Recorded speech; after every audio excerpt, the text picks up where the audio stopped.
From the Alex Trebek stage at Sony Picture Studios, this is Inside Jeopardy!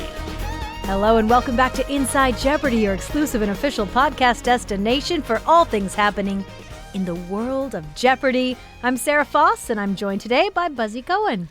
Happy to be in the world of Jeopardy with you today, Sarah. What a world. Yeah. What a world it is. A lot going on. You know, we're just 1 month out from the highly anticipated Jeopardy Masters. I'm not sure how many of you caught the first promo that our social and digital team shared last week along with ABC. It wouldn't be Masters if it wasn't a Jeopardy clue. Johnny Gilbert says, hosted by the GOAT Ken Jennings, this is the ultimate competition for 6 of the highest-ranked Jeopardy champions. What is Jeopardy Masters? We got our first glimpse of Ken, the GOAT, hosting Masters. It's going to be good. It's going to be great. It's going to be great. Masterful. Masterful. Kicking off May 8th on ABC. And we just had the Masters this past weekend, so it's really fitting. Right? You know, sports. Jeopardy's a sport. Sports are still happening. The Masters happened. But this is one that will be airing on ABC, streaming on Hulu. You're not going to want to miss it. And I'm not going to want to miss our analysis here in the pod. It's going to be deep. Yeah.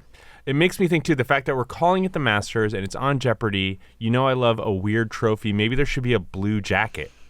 You know, Was that tossed around? It was tossed around and then into the proverbial garbage. Trash can. Okay. No, but we went through a lot of things like that. But we felt like we wanted to give it even a higher, more elevated level of a prize. And so we landed on the Trebek Trophy. Wow. And Gene and Alex's family, gave their blessing for that. And then came the challenge. How do you honor Alex in the form of a trophy? You want it to be really spectacular, but it's not like some golden mustache or laser something. etched crystal Alex, cube of his face in the Alex middle. would hate that. So it's nothing that, embodies his likeness, but I feel like what we ended up with, the design, is really grand and wonderful and will be symbolic of Alex in a different way. So I can't wait to see it. I love a trophy. I love a little bit of shtick. And, having the Trebek Trophy, Yes. I mean, as if $500,000 isn't enough. Yeah. You're going to earn the Trebek Trophy. And our winner is also having the opportunity to make a donation in honor of their favorite charity of $100,000. Wow. Yes. So I have a question about the Trebek Trophy. I know that's, is it going to be like a new Trebek Trophy every year, or is it passed from the previous winner?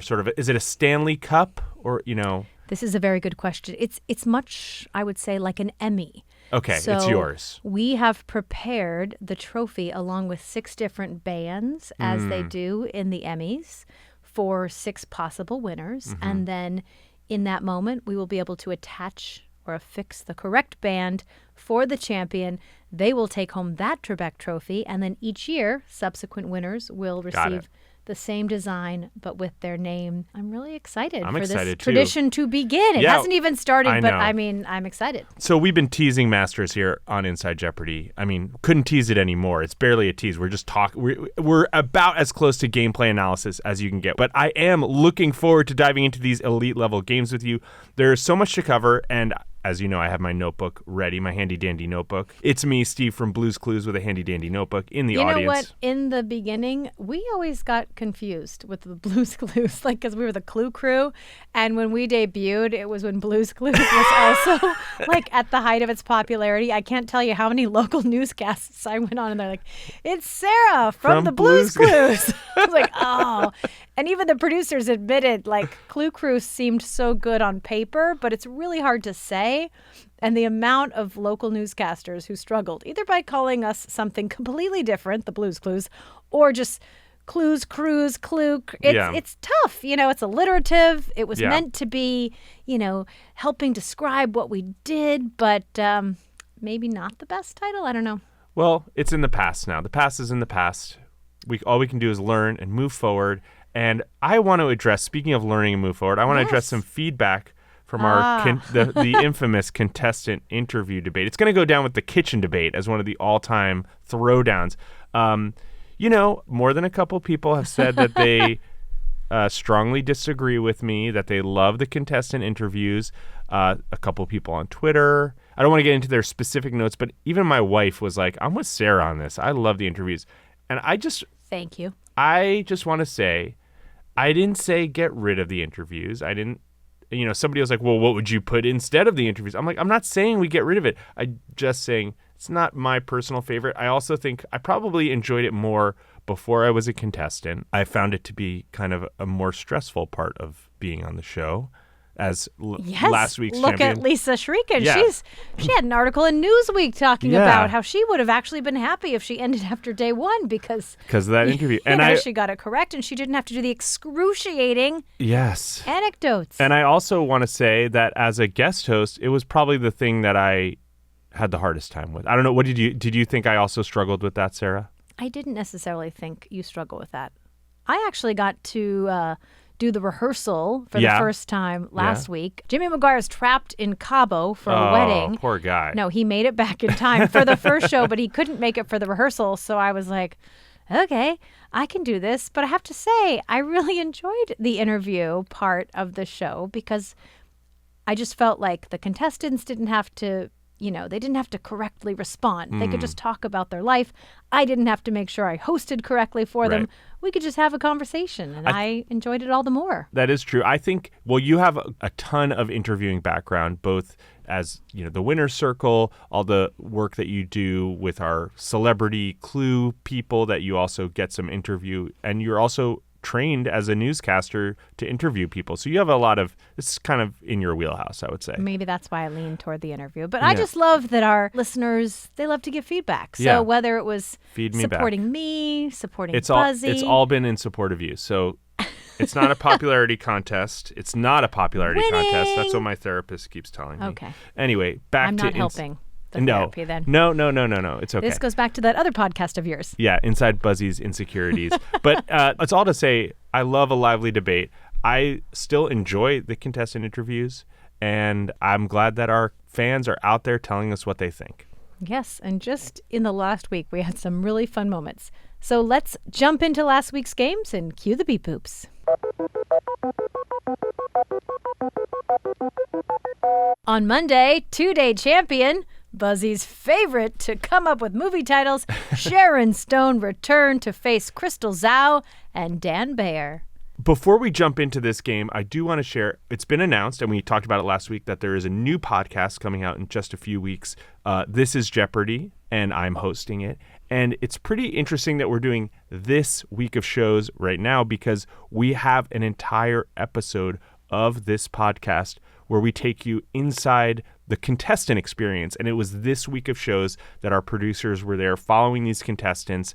So save this podcast, save this week of shows on your DVR or however you save your shows, because then when the This is Jeopardy podcast week comes out, you're going to want to revisit it and be like, oh, that's who they were talking about. Anyway, this was a very close Jeopardy round. Crystal had a very funny reaction to finding that Daily Double. Yes, a common thing a contestant says, oh, you have the Daily Double. I'm going to throw up. That came out of her mouth. She then wagered $2,000 and Ken responded, whatever amount will keep you from throwing up. Unfortunately, she wasn't able to come up with the correct response, but the good news is she did not throw up. She did not throw up, but she continued to play well, as all three players did in the Double Jeopardy round, very evenly matched. Sharon and Dan found those daily doubles, couldn't convert either of them, so Crystal actually goes into the final Jeopardy round with a slight lead, 11,000 over Sharon's 8,900. Yes, tough final. No one was able to come up with the correct response, but Crystal, absolutely shocked. She becomes our 5th female champion in a row, continuing the streak. Tamara, Nicole, Lisa, Sharon, and now Crystal. And I have to say, I love when we get emails to the podcast, but even more when we get one from someone who's been listening. Recent champion Sharon Stone, in response to last week's podcast, she says, hello, Sarah and Buzzy. I usually hate sharing a name with a famous person. I just want to come in here and say, after we recorded this podcast, I was like, I bet Sharon doesn't love this a lot. I know. And I felt a little bit bad, but she goes, I hear the same jokes over and over. I love your movies. Or my least favorite, are you the real Sharon Stone? But Buzzy's reference to Sharon Stone movies beyond Basic Instinct, especially the Total Recall and the Quick and the Dead mentions, gave me a good laugh. I would have liked a longer win streak for several reasons, but to see how long Buzzy could keep those references going is pretty high on that list. Thanks for the chuckle and a consistently enjoyable podcast. Sincerely, Sharon Stone, not the Sharon Stone. Well, thank you, two-time champion Sharon Stone. People are going to now want to know, are you Sharon Stone, the Jeopardy champion? That's right. Yeah. Well, heading into Tuesday's game where Crystal Zhao faced Brian Henniger and Amanda Bain Wysocki. Well, this was a pretty evenly matched Jeopardy round, just $1,400 separating first to third. Fun interviews, actually, Buzzy. I like to point out some good interviews. This is going to be the new thing, huh? This is the new 2-day Total Point. Amanda, big Oscars fan. She started in high school, and she watches every Best Picture winner in chronological order, escalating to the point where she's now doing an Oscar Fantasy League. I want to shout out Amanda. Next time you are in LA, come around the Oscars because O'Brien's Pub Quiz, which is a very fabled and frequented by many Jeopardy hopefuls and former champions, myself, Brad Rutter, Jerome Vered, many others, on the Wednesday before the Oscars has an Oscar quiz that will blow your mind. So Amanda, next time you're in LA, make sure you make it that week before the Oscars and make that quiz. And then we learned for Brian, for the last 23 years, he's hosted a Christmas-themed version of Jeopardy with his family, including a full set, commercial breaks, everything. Ken said, well, unlike me, you have a great Alex Trebek mustache. And then we heard from Crystal that she has a passion for building IKEA furniture. Whenever her friends purchase anything from IKEA, she tells them to please call her to build it. I want Crystal to come over the next time I have some IKEA furniture. She says she can even do it without the manual now. I feel like Crystal is ready for a TikTok account. Right. I feel like people would tune in to watch someone who's really good at building IKEA furniture do it. What's that piece called that they all come with? You know, that one little tool you need. The Allen wrench? The hex wrench? It's the Allen wrench I think I'm thinking of. She must have a whole collection of Allen wrenches. Oh, yeah. And the little every size. The little wood dowels that like are, you know, for to help strengthen it where there's not a screw. Hammer it just so, but not too hard because then you dent the furniture. Yep. Do it on a rug. Have a friend. It's heavy. There. I love that guy. And then you get it backwards. And then you've ruined it. But anyway, Double Jeopardy. I digress. Crystal found the first Daily Double. She wagers everything she has, and she responds correctly.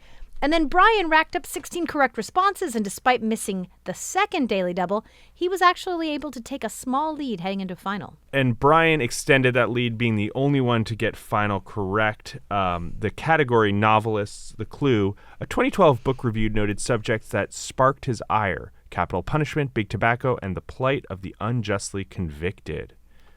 Kind of a good, tricky little clue. Put together a few of his most famous books of John Grisham. I actually thought Amanda and Crystal had good guesses with Upton Sinclair and Lewis. I assume Sinclair Lewis, who Crystal was going for. Yeah, and Brian actually had tears in his eyes when he was crowned the Jeopardy champion, explaining later that it was like 100 emotions hitting at the exact same moment. I have to say, maybe a good candidate for Best Celebration. Ooh. He was very excited, Brian was. Got to remember the Jeopardy honors are coming up. They in just are. a few months. All right, that brings us to Wednesday. Brian went up against Brandon Broughton and Teresa Browning. Yeah, another strong round for Brian in the Jeopardy round. 16 correct responses and a Daily Double, giving him $7,800 heading into Double Jeopardy. And he had another 15 correct responses on his way to a score of $23,000 at the end of that round. And Brian got himself a runaway. Which was good because none of our contestants was able to come up with the correct response in, I loved this clue, movies of the 80s based on an off-Broadway play with just 3 characters. It won the Best Picture Oscar, and the actors in all 3 roles were nominated. Great film, Driving Miss Daisy. I imagine Amanda was bummed that she was not playing this game. I know. You know, you can't control that stuff. But Brian explained to the post-game chat that although he is a fan of many quiz shows, Jeopardy means so much to him because it was the first one that he really got into. He recalled the first trivia fact he learned was from a Bugs Bunny cartoon, and that his love for trivia just grew from there. He said Jeopardy was the only show that he always wanted to at least have a shot at, and he got it, and he's making the most of it. He sure did, and after 2 wins, Brian returned on Thursday to face Eliza Hosmar and Cameron Creel. Yeah, in the Jeopardy round, Brian again off to a good start, finishing the round with 14 correct responses and $7,000. During the break, this is when Ken often does some Q&A, and an audience member asked, "Hey, Ken, what would you be doing if you never got on Jeopardy?" Ken said he would probably be writing Java, mildly unhappy, and binging the rest of Atlanta tonight. Thank goodness he doesn't have to do that. Yeah. The computer programmer turned author and Jeopardy host, he had a better night that night, I think. Yeah, God bless him. Well, there was also a funny clue. I'm a big Tina Fey fan. Tina Fey said Gravity was about how this actor would rather float away and die in space than spend time with a woman his own age. And that was of course, George Clooney. Love Tina Fey. In the double Jeopardy round, Brian had the most impressive of all of his rounds so far. He dominated 19 correct responses, including both daily doubles. He ends the round with a $30,000 total and another runaway. Wow, Brian is really doing it. In that post-game chat, he says he keeps reminding himself to stay out of his own head. He says this is just an experience like nothing else. I think that is great advice to everyone out there. Yeah, and Eliza said that she wished she was better at the buzzer, explaining that she was too early in rehearsal and too late now. Ken responded, "I've been there with humans and robots alike," probably referring to Watson. He said, Probably. "I feel..." Could be another robot. You don't think he's played against another robot on Jeopardy? I don't know. Some people say our contestants are like robots sometimes. Yeah, I think that was some of the James criticism, that he was a little robot. Yeah, Maybe he was talking about James. Ken if said- you're out there, write into the podcast. Let us know. He listens. Anyway, he said he could feel her pain, and I think he could. Well, we closed out the week with Brian going for a 4th win up against Brandy Ash and Rachel Clark. Well, Brian had another great start in the Jeopardy round, 17 correct responses, ending the Jeopardy round with $8,000. Yes, and he came across his category, 2 shoes. He ran that category. We learned about ballet shoes, Jordans, Uggs, blue suede shoes, and Stensons. And have to remember, blue suede shoes, big topic recently on Celebrity Jeopardy. Who can forget Brendan Hunt? He was wearing blue suede shoes. It was the response to a clue. His competitors were like, seriously, you're wearing the response? But can't get enough blue suede shoes. Yeah, and this reminds me, we haven't heard, I mean, Michael has been incredibly busy, hasn't been on the pod lately. We haven't heard about the running the category bonus in a minute. That's so, true. Well, next time he's on the show, I'm going to bring that up with him. Bring that up. And, I know he called out everyone's opinions on that. We never really circled back. So we'll have to circle back with your opinions. And should we talk about these interviews, since I love the interview section? We should, because Rachel, like Ken, is the child of a school librarian. Oh. And when she got the call to be on the show, she said she went directly to her mom's library for children's reference books, rating them. And Ken, of course, said that's a James Holzhauer secret. We learned that is how James studied, because he said, it's a perfect way to get a little bit of knowledge about a lot of things in a short amount of time. Yeah, not getting too deep in the weeds on it. Well, in the double Jeopardy round, Brian had an unusually slow start. It is Friday. I know that sometimes, even if you're not playing in the first game, the adrenaline and fatigue can start to set in, so that may have been a factor here for him. He only responded to 2 clues in the first half of the round. Brandy and Rachel mounted their comebacks, and the round ended with all 3 players with 5-digit scores. Brian maintained a small lead, but it would all come down to final, and all 3 contestants miss it. So from first place, Brian was forced to wager big. Rachel sneaks in with the come-from-behind win, ending Brian's streak at 3 games. Ken told Rachel that she looks like she wasn't quite believing what had just happened, and she responded, "No, absolutely not." She said she wasn't feeling optimistic. She thought she messed up the math.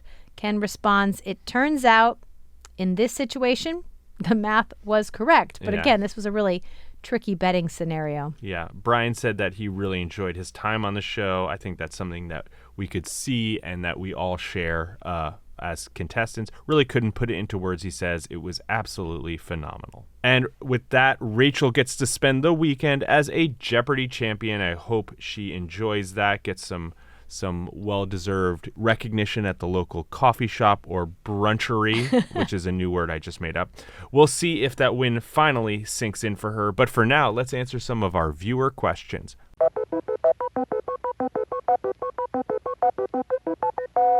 Jacoby asks, what is the process behind the celebrity clues? Well, we have the right person here to answer that question.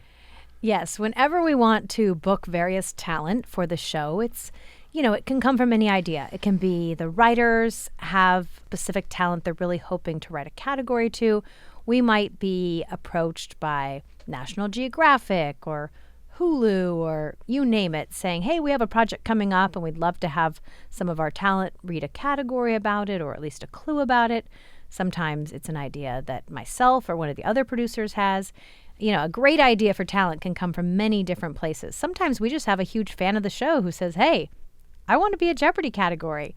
It's on my bucket list, which is always a really fun way for us to come across having someone record clues.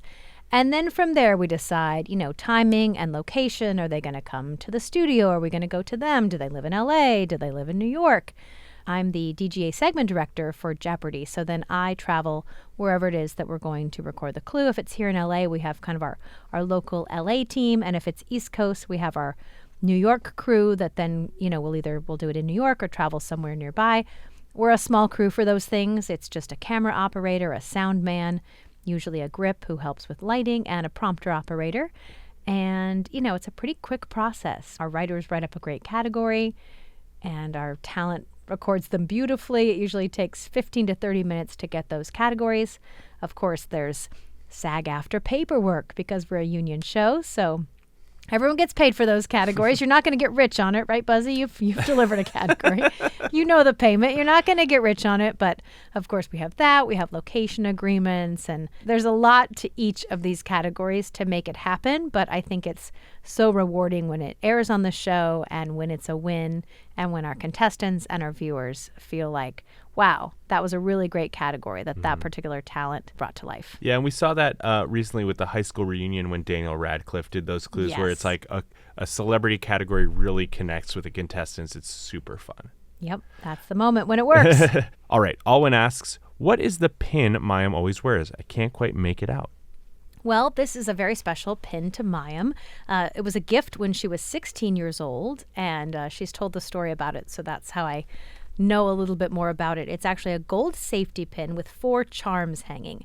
And the charms are a tiny hand, which wards off evil spirits, a tiny little eyeball, which does the same, a Jewish star, and the Hebrew word in Chai, which means life and also is a good luck amulet.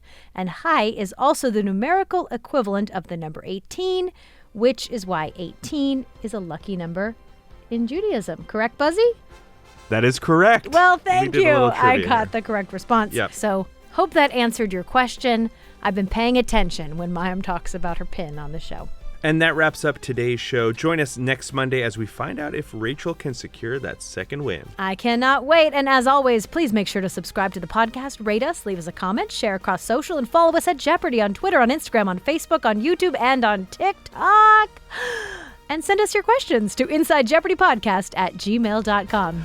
See you next week.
For more great Jeopardy videos, Hit the subscribe button below.